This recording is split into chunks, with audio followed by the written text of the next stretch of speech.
Shalom sahabat yang diberkati, apa kabar di hari ini? Saya mempercayai kasih karunia Allah yang jauh melampaui segala roh hikmat akal dan pikiran menolong dan memberkati kita serta aktivitas-aktivitas yang akan kita kerjakan dari pagi sampai malam nanti. Sahabat yang diberkati oleh Tuhan, sebelum kita beranjak bekerja di hari ini, ada baiknya kita mendengarkan podcast yang singkat dan sederhana ini yang terambil dari dalam 2 Tawarik pasal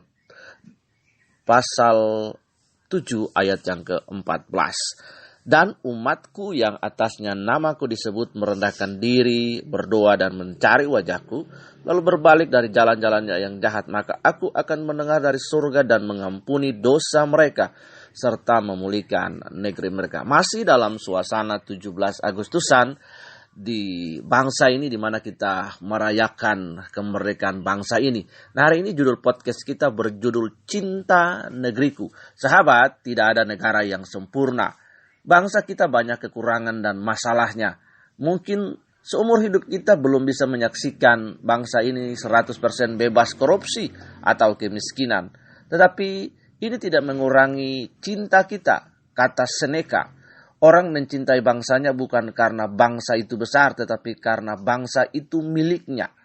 Karena itu ada 3 hal penting yang harus kita lakukan untuk berpikir dan melakukan sesuatu yang baik dengan hal-hal yang sederhana bagi bangsa ini.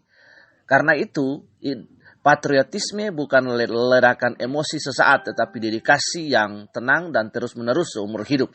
3 hal penting itu sebagai berikut. Yang pertama, bicaralah positif. Ada orang mengaku memberi kritik yang membangun, tapi sebenarnya komplain. Apa bedanya? Kritik yang membangun menganalisa apa yang berhasil dan apa yang perlu ditingkatkan. Mencari klasifikasi objektif, sopan, tidak menjelek-jelekan pemimpin. Tetapi komplain dimulai dengan motivasi yang negatif untuk mencari-cari kesalahan, menuduh, merendahkan, dan tidak objektif. Yang kedua, jadilah orang tua yang bijak. Orang tua yang baik memberikan dan membesarkan generasi yang membangun bangsanya. Tanamkan patriotisme dan jadikan mereka generasi yang berintegritas, serta mengasihi rekan-rekan sebangsanya. Yang ketiga, sahabat yang diberkati oleh Tuhan, terlibat. Sekecil apapun keterlibatan kita bagi bangsa kita adalah cara kita memiliki bangsa kita. Sama seperti yang dikatakan Seneca, orang mencintai bangsanya bukan karena bangsa itu besar, tapi karena bangsa itu miliknya. Mari kita terlibat. Mungkin tidak bisa memberi semua atau terlibat dalam urusan politik, tetapi setiap warga negara bisa terlibat membantu sesama warga negara. Beasiswa bagi anak tidak mampu, membantu tukang sampah, menyumbangkan keahlian Anda untuk daerah terpencil atau masyarakat prasejahtera, dan lain sebagainya.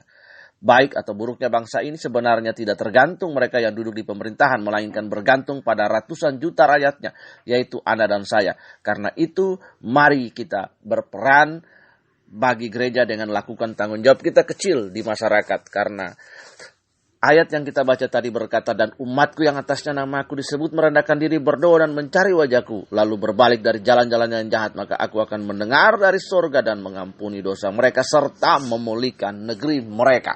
Mari kita berdoa bagi bangsa kita, karena dengan berdoa bagi bangsa kita, terlibat dengan bangsa kita, maka kesejahteraan bangsa kita adalah juga kesejahteraan kita.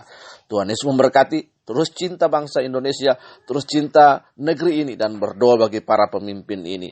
Jayalah Indonesia bersama di dalam Tuhan Yesus. Memberkati kita semua. Haleluya. Amin.